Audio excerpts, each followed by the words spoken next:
પણ જો આ મોક્ષનો દ્વાર ચૂકી ગયા અને આ જન્મમાં ભજન નહીં કરો, મા બાપની સેવા નહીં કરો, પોચોપડીનું પુનરાવર્ત નહીં કરો, તો પછી આપણો આ જન્મ એળે જશે ને જશે.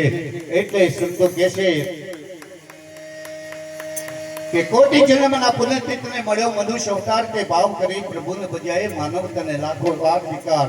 કારણ કે મનુષ્યનો અવતાર એ મોક્ષનો દ્વાર છે અને આમાંથી મોક્ષ મળે તો મેળવજો, નહીંતર પછી આપણા લક્ષ 84 ના ગમે એમ ગોતો ખાવ, લક્ષ 84 ની ખાણમાં જવાનો સમય આવે અને એ સમય ના આવે એવું કંઈક પ્રભુનું ભજન કરી લેજો.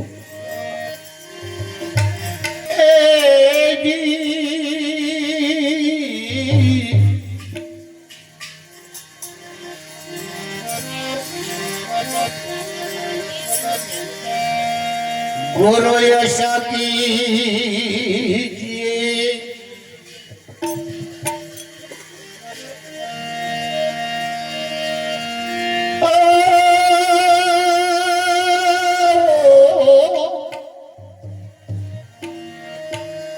गुरु यशा कीजिए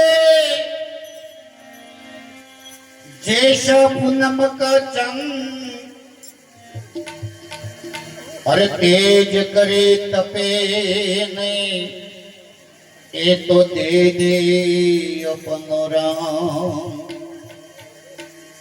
ये तो दे दे अपनो राम.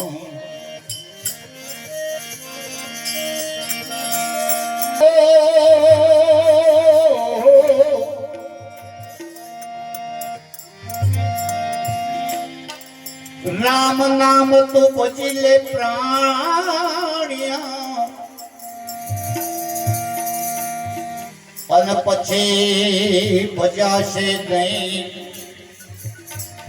अरे काया थशे तारी जर्जरी पछे बेठू रेवाशे नहीं.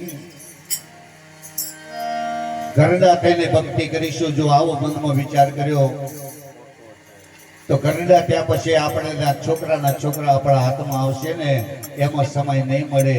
જેમ જેમ જીવ છૂટવાનો ઉદ્યમ કરે તેમ તેમ બધું બંધાય. આપ બળે છૂટે નહીં છોડાવે સદગુરુ રાય. તો ભજન શું કે છે?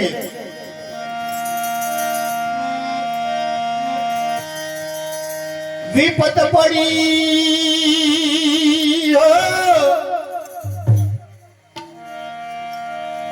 એ વિપત પડી રે તોય એ બંદગી ન છોડી રામ. સત્સંગ રામે રહ્યા કર જોડી.